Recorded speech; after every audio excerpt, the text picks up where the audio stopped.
Moving into the essential or conditionally essential amino acids, sometimes in text you'll see essential and non-essential.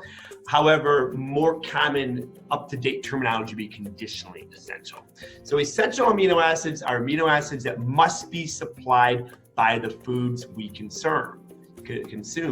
Conditionally essential amino acids are made generally by the body as long as optimal circumstances are presenting themselves. Optimal circumstances meaning enough calories, enough recovery, sleep, proper hormones, and so forth. That's why they would be conditionally essential, as the body can make them under most conditions. However, extreme conditions, your body may not be able to manufacture some of the conditionally essential amino acids.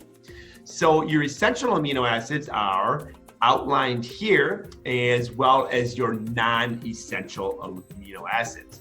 It's important to note that L-glutamine is the most abundant amino acid in skeletal muscle, and the three amino acids that are most pivotal or the most anabolic in building skeletal muscle tissue or synthesizing skeletal muscle or protein synthesis are valine, leucine, and isoleucine, also called the branched chain amino acids. And much research has been given into the branched chain amino acid L-leucine as kind of the foreman or the guiding BCAA branched chain amino acid in building up muscle.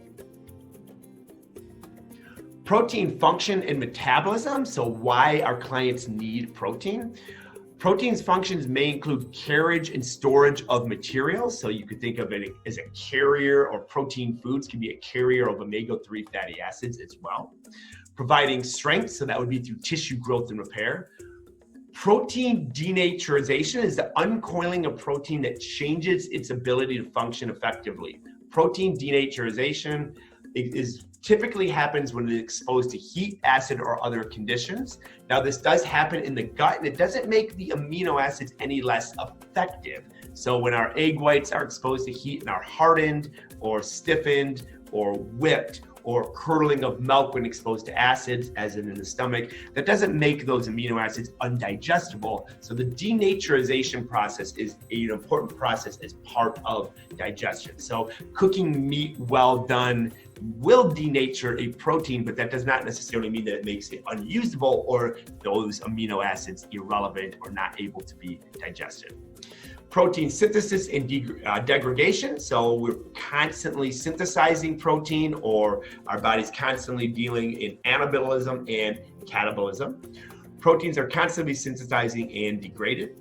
In healthy adults, about 4 grams of protein per kilogram of body weight are synthesized each day. It's important to note, and kind of ironic to note, that newborn infants synthesize 12 grams of protein per kilogram of body weight per day. So if you think of how fast an infant grows, if you have any young children at home and you see how fast they grow as newborns, it's because their body is synthesizing nearly triple the amount of protein that an adult would be synthesizing per day.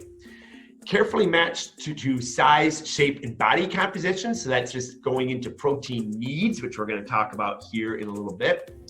Energy required for both protein synthesis and degradation is about 4 kilojoules per gram. So there's an energy cost to protein synthesis and protein degradation. We're going to get into that when we talk about protein and fat loss.